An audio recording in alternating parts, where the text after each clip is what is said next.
Sabre no ama me Akosua say oba Ghana 2013 and 2014 eba behwe ye no enka oba ye no ko obehu se odobroni awoba anase mpo osanyem ne second born.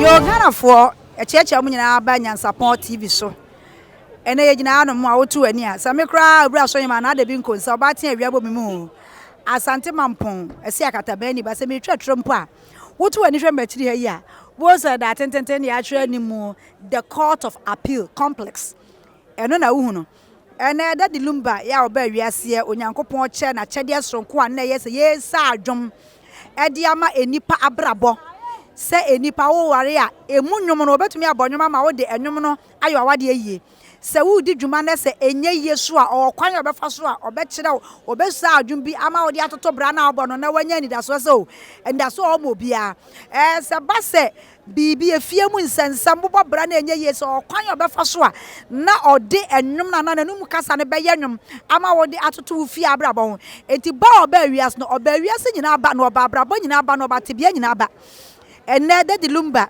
ne braso twede ampo nyankopon watoro nsafre no nani wachiri ne koye nsensem bebre ya chese ekoye ne yire pani maami Akosua Serwaa ye nyina ye nim no sa Akosua Serwaa secheni ba chese oti odase ayeso nya Akosua Serwaa ne de Lumba ko wu ye ni wachiri koye nsem bebre abusuya ma aso no obode nsem no akokot Sekoto nka bi ma wo mo ezan se nipa mienu tifie no mo ko na se obi a meye o mo ntem ginafo a me patantokwa na ama wo mo a nipa na obe ntem ginafo wonye nyansani a wodi ni nyansa abesa ya adwen hu se dabi bonkum difo ana ni fa difo a asam ne ba basa ani to obodi abeda court enya man so no obo twen na sade ba ya ye behu sampa we die de no eya da ye sha ase no yakwasam no so a agegefo otena se for so tenase ni nyina mu no yeguso ya yehwe de besie na Ghana for central for yeso so ye wo ha ya de besie bi emma so na ye bogya ye ene ye fia de ene ye court ekọ ye ma me Akosua Serwaa ne odobroni court ye ba ene nani da etwato atesa ye hwe kwan ye befa so a asamina to betwa eti ene ye wo ha ya tesa central for nyina yehwe de besie ya bedu ha yakoso apresi for say yesifam eti na de said ye besie bia no ye diri nyina ebe diamond ama mo hu say daddy Lumba asam central for coin ampa ye nya asam na mudwo ade abeto abonte de ma ye tiefo a da ne da wantu makod na mom o hwe e wo YouTube e TikTok so eti ye gina ha no mo a na ne nyina ne say maami Akosua Serwaa eni odobroni daddy Lumba na ye ho hyehyeye ya na menteme ho aso ba de beda ankoto no enne eye da etwato a ye be man krofo nyina ehu sedi esitie yo atiefo enne ye wo court maami Akosua Serwaa ene ni kunu daddy Lumba nsansam ya odobroni eso ka ho bie na maami abegina court na Ghana fo nyina no enne ema ye wo Ghana nyina ne mema ye wo Ghana no wei ena ye hwe se ebi no se judge for nka no kra lawyer for nka no kra na eso me de mi wo mugidie abane na ayi wo masi wo na eso ye nim se sa asem wei se wo mo ka ni ya eno na be ma Ghana for enya court mugidie se asem ba de be kwakọ na court because kare na duabo ene ye se enya duabo bibi a ye famfa court na se court an kansem ni ya ebe ma ema wo mo hyehye ka wanyo be rato afu se asem ni bi a ya nka ni ye wo be ka se wo na se asem no kra hu nya se nei me ware kra me dem asem ekokoto se ye kosensan anasa me dem asem se me de ekọ abam enti aban ne hwa no wonka asem ni ye na emma no enya omonti ase emma ya hye wo mo ka wa na enya oba bi ono waje obi kuna baso se ebi ampana na be ma ne de etwen ne ono waje sa asem bi aboso da bi bet court nka no wonka ni ye na ye hunu se sa wo kwa abam wo ware na akọ abam na akosensan a edi mu se bia obi ba ho anasa bi si a oso wa akwanya bi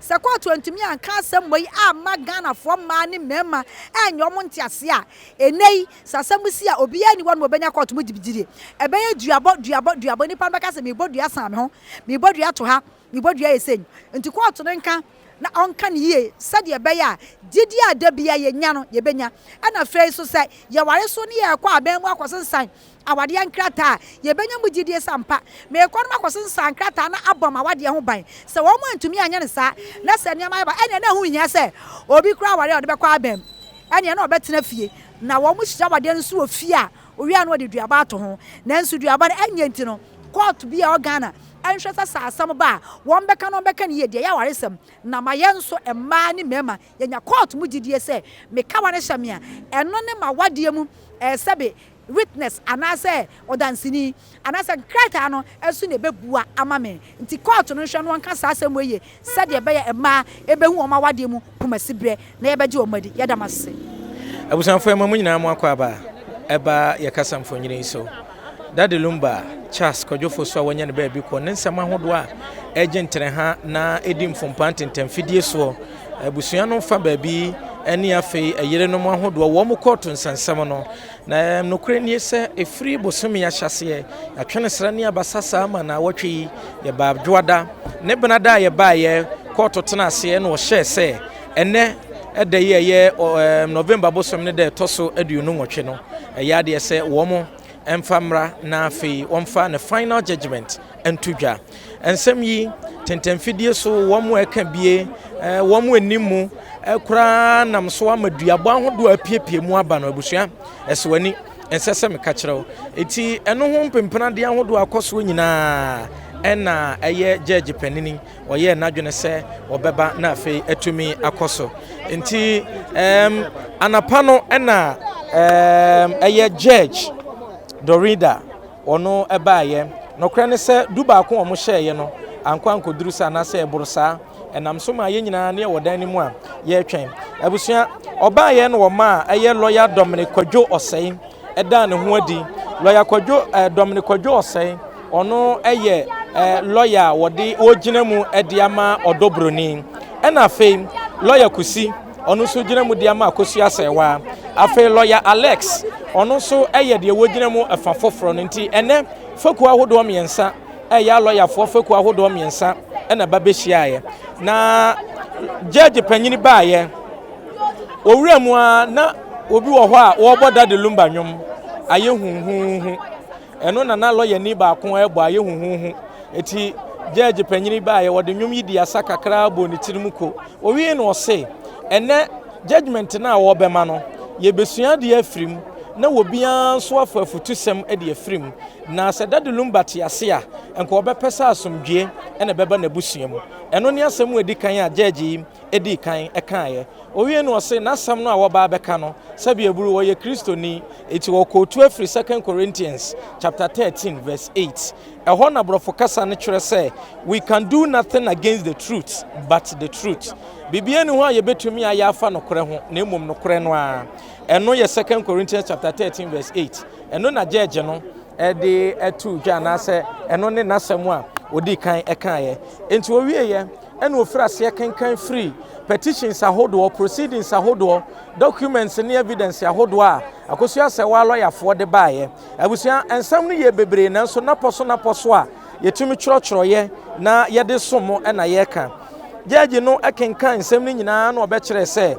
Dade Lumba ene Akosua Serwaa ɛwɔ mamu miensa ena presilofori adodo obo no mrane sɛ Broni enso wo mamu nsia afei anu akiri no wo mu nyinaa awo ama Dade Lumba ena afei abusua judge ne kyerɛ sɛ ene atemu a wo ba bebue no enya de se wo ba bebu ama akasa nipa so mesi de wogina ha na wogina so mesi afa na emom ye ne aye hwe ne ye ne yetie nyina yemfa desua bi emfamfirim abusua judge ne kasa yemu no ene wo frase ne documents ahodo a Akosua Serwaa provide ye marriage certificate ehɔ na judge ne kyerɛ sɛ marriage certificate a wode baaye no enimu kyerɛ sɛ wo mo hwehwɛ mu wo mo yeye ɛfa marriage certificate no ho ene sɛ nokre sɛ ɛyɛ foreign certificate na emom na nka wo sɛ ba wo man yi mu no ɛyɛ commission wo mo ɛyɛ marriage commission ɛwɔ Ghana ha no Ghana ni so signature ɛhyɛ ase nanso ankwan kosi senti so ono judge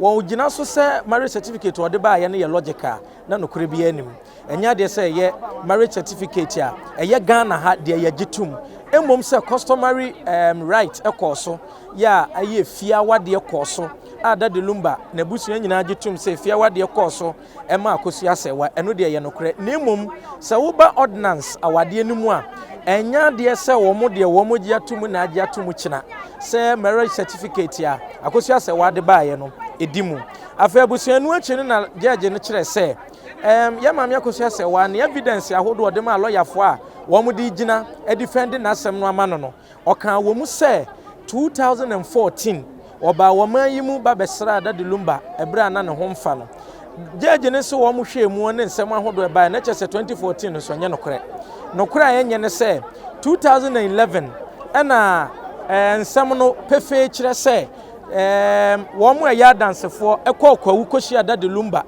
ya na sabre no no odobroni ewo ho a 2011 na no odobroni wawo ne firstborn eti se maame Akosua Serwaa so oba ya eni ansa na oba ya no nka so obehunu se defendant bi ana wo yire foforo bi wo ho a wonyem ema da de Lumba nanso na no kure bi animu saa eti na che se waama ne ba no so oba ya ebi a wanhunu date no abusua nu akire no ena judge ne se awade ahodo miensa ye wo ewo man yi mu ha eye customary ordinance ena nkramofo awade ono de wo gi atum se nananom awade ya course wo no de eye no kre na emom se maame Akosua Serwaa ewo evidence ahodo bia e kire se ono na ebra na da de Lumba free Germany eba Ghana ha ba hwe ne ho yade no na otete baketo a eno so no kure bia nim every se maame Akosua che se eba no wo 20 years abre ene mo kase na so ajaje fo sesen ye ne che sakura ni mfie no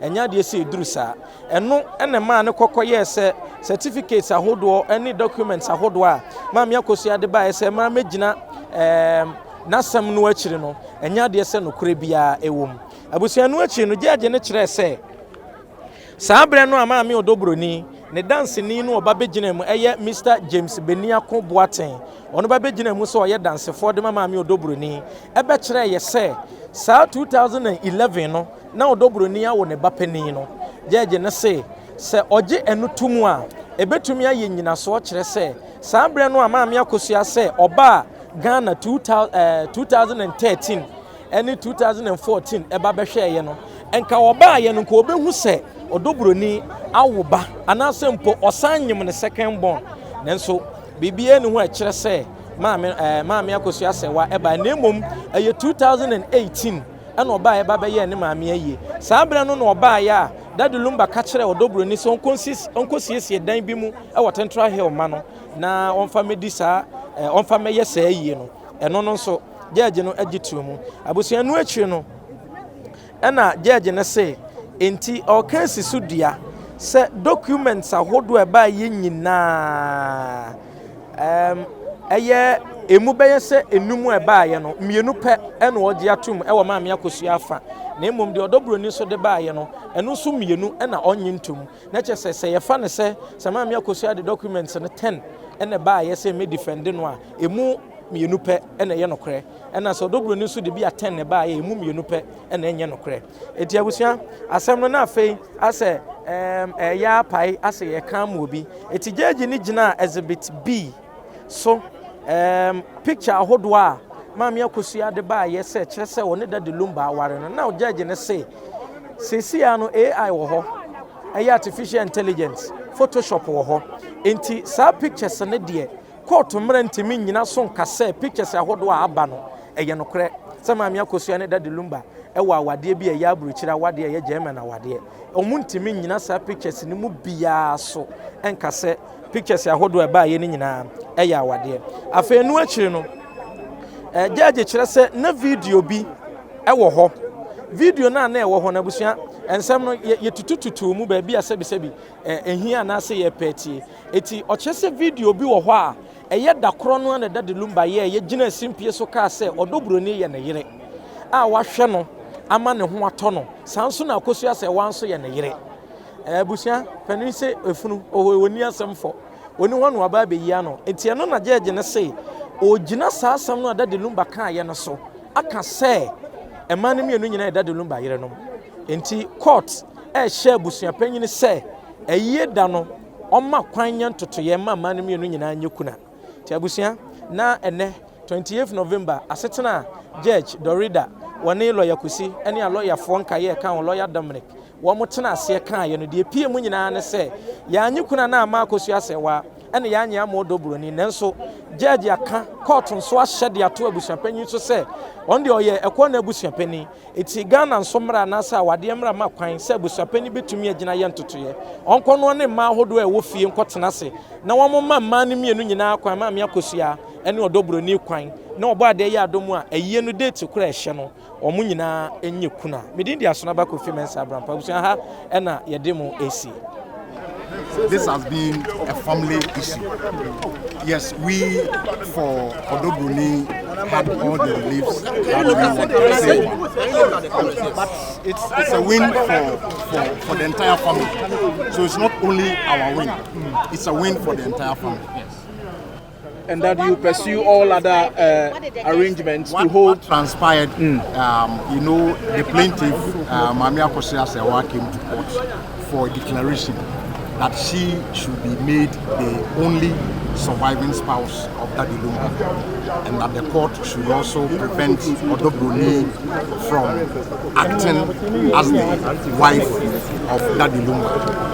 And we defended that no, the court cannot comply with the request of Akosua Serwaa that we cannot behave or be seen as the wife of Daddy Lumba. And as far as we are concerned, we were legally and lawfully married under customary law. And the court upheld that submission. The court today ruled that Akosua Serwaa is also married under customary law to Daddy Lumba. But she is not the sole surviving spouse of Daddy Lumba. And that she is a surviving spouse.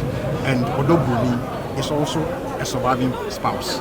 And in this regard, the family can permit both women to perform the widowhood rites in honor of Daddy Lumba. Okay, so does it mean that the case, the lawsuit or what the constitution say that if somebody marries customary and go to court to marry civilly, the customary one is being cancelled? Does it mean that thing doesn't hold again? It holds. It holds that if you marry under customary law, and subsequently you perform wedding or you marry under the ordinance, the customary law or the customary marriage is no more in existence. Fail to prove that, then it means the customary law survives. And under customary law, a man can marry as many as he wants. Counsel, I'm sure your client should be happy now. Our client, of course, he has been devastated since the loss of a husband. Having two underage, in fact 6 underage children to bring up alone.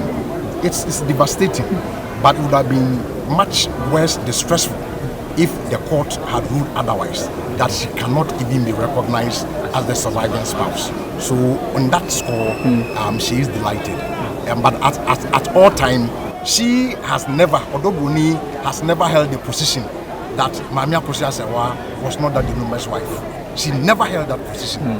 That's why in court even he is saying that she is a surviving spouse, but not the only surviving spouse. So she's not against Akosua Serwaa also being recognized as a surviving spouse of Daddy Lumba. There are some kind of efficacy more. Yes.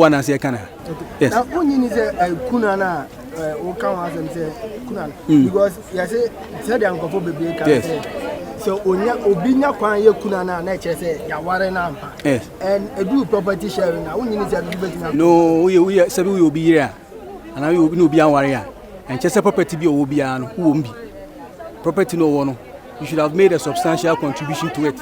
Ti wa original way ya no busa question who see abronsan to aso was dan ba ko pepo 198 ba ko na so obi to cement ba ko e ma wa obeka se dan no ombi obi ana za oyire kase obeka se ombi obepene ibusa Wo be penana. Acho Debbie.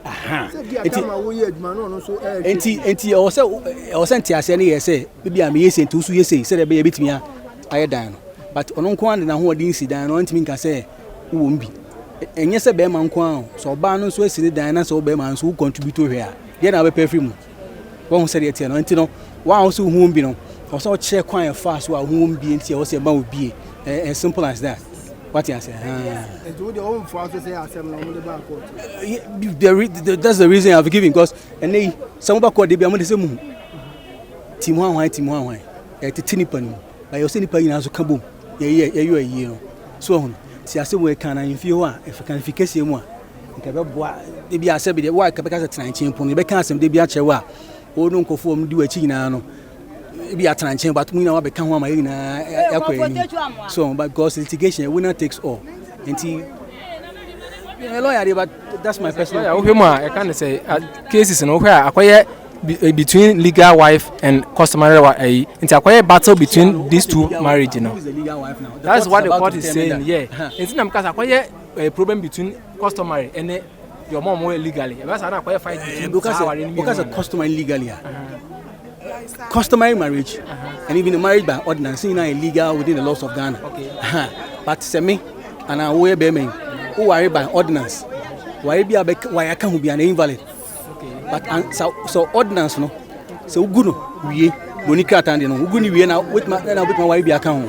But who are customarily if you you can marry as many wives as you can harmoniously live with. With my wife, Madu, a bit of Martina Boko, customary didn't make home. But who signed Cratan there, one man, one wife. I call to the any superior chain, can say? No, there's no superiority. Be any features, any who make us advantages, but any who can't deal home. It is so be why customarily and just any was so change ordinance. No, just that's why be manner why by ordinance customary. You can marry as many wives as you want. But I what you say, I customary law and recognized on the laws of Ghana. Okay. And the personal you choice. But to be very fair and honest, so person worry by customary. Who say usually a man pay competition. Tinipana person one or so man who say, Jack, made them wife for. Two wife for there. Also money who. And so would see it now. I feel I'm going to put to police a video. I be account. I saw one but I do ordinary basic money. Say be a normal. I always said, remember why be account. Sorry, any customary marriage. The common and TSC. One man and TSC now money as on one wine and ordinance on one. Now why we can't say one penny because your bank company. Unia bank company. And that's how it is. On said it and tia pepper no credit any prepare. Boys, Mama to you. In your explanation, say we can contribute in the establishment of a property, whether cohabitation or in terms of marriage. The Bassa, Nipan, also Binance 22 say who will be tonight a in Sia, you consider as Penacha warrior. Tibia said, so you'll be 6 months and Chester will answer and I said, oh, yeah, you only maybe was all year. I think I saw you. For example, what they in Sakoni fee, what in Sakoni fee, no was all one. Chafe Busuafona Jatum Zewan, at the Chaforenity as husband and wife. And yes, I answer one in it, and the Busuafon himself into himself or honor. So when you're a year, when you're Busuafon in our Conifia, when you're on the Busuafon in Ireland about almost Mufia, Mauba, my naming ceremony of Busuafon in Ireland, Bematnasi. Yes, I know. Informal way of customary marriage, you know. But what girlfriend, boyfriend, Sanuma will be answer any more, and I'm watching Mumpany be an hour. What you say? Which you might call Assem. What you say? Assem. Yes. So, it's Coco a chino. Dear Ben, I'm more a hour. The boy Beco Cobana, Coco say, to our basso person one. Maybe I'll connect you do a video with one say be in Pebium. After Coco connecting, what answer warrior now. It is because I check man. And I say, when you pan now we are Padia. Now, no, so evidence to say, or the no or ye be woman. Yes, or send it, dear man. I mean, what? Common sense. Now the one now find dear man. I know person to see no. I say me no. E do bet me no be awo na e bia ne property or yeah, one contributing anywhere. One now I property now huni mo. I didn't know say ma obi. Right down. Who ni ma didn't know say ma obi. Na kwala no so e. Akwa good. Enti nipa bia so wo a. Japade bia bia no. Obe bia wo interest on bi. E ka say o ma ye o ma wan ka so biologically. Any enkwara wa form one adopt wo mo. Enti so wo a. Unless why I will. One year wo na wo without a will. I said the pianist no one never tell you ma baby a wo no wi ase bia no my 100 a wo nyina wo e wo mbi what you say now can't be about will say e bia nipa ne ya will na ne partner na say one of the women no omo ne will ne nya do omo betimi dia ba court abetiem and so wo na ye yes, so it depends on what you tell the court. The intina so obetiem utiem say Japade no dey share na will mu no enye ono nko ane dey na because property bi ade be che will mu bia no say self acquired property or say wo dia nti say woni wo yere dia nko antimi fan share wo mu say nko ande komo obi nti law no say enye book sometimes say I did wrong, you understand? Last one, me person me this out. Now, if you are nipanity in bed, you should be bed. Never must separate for a very long time. No more Jawa, and as a munya. But maybe I will be out in bed for so many years. Now, Baku still no. Okay, so it will depend on what you are doing during the separation. You say, Obu I would be out in the baby, but. Friend, so we still. Still. So it depends on what you were doing during such separation. Because if it makes us be together, we used to hear it, but they are still my because Omudi, Wayomun Como, Bonacoma, or Yedia, Kumpeso, on said it, a case by case basis. The woman never check the war. Matthias.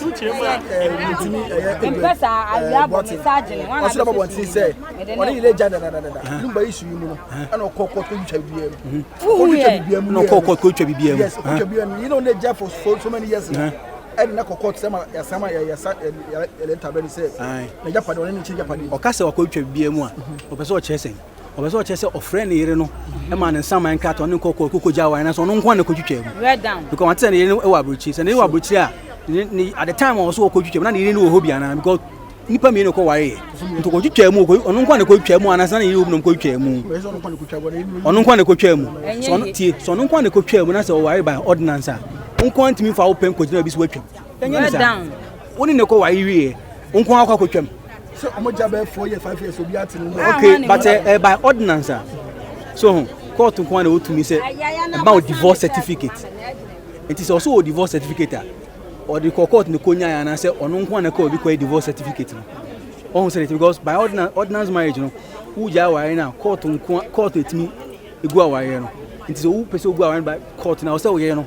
and na senior na obi a o ma ne tumi e wo ho nti I say ti de o kan ehuni na nti metimi ama but oba na no so wo ma odi na obi you can still go to court so person ja ware nti so on ma court na was one my it can be served by substituted means. Okay. Substitution che say ipa no on ma ananse hu ba bi o nti court ma kwan na sa ankrata no fakota ba bi o tie send ko no WhatsApp number so na ba bi na o tie fakota ho e fa bi so nta court no notice board so for how long the be take answer what nti throughout the process nti unya no we try 3 times na unya no wa be ka check court na court ma kwan se fakota tie court notice board so the last place of abode be a number so or publish it in the dailies newspapers so that the world will know say oh BBC nti they be alcohol court a you also say BBC court be an na the court note no the AC court no assign served by substitution it be a tie court notice board no so last place of abode or publish in newspapers so that it is to be fair say or knowledge of what is happening because our na won no na so no akote be bia say your right should not be denied say also because on say the tie no ntimi na ntata ko Yeah, that's it. Yeah, uncle. I don't think you bube. The bread is you bube. I buy your day. Crap, prego, and sabe, or jump up, be a secret, and was what dollars.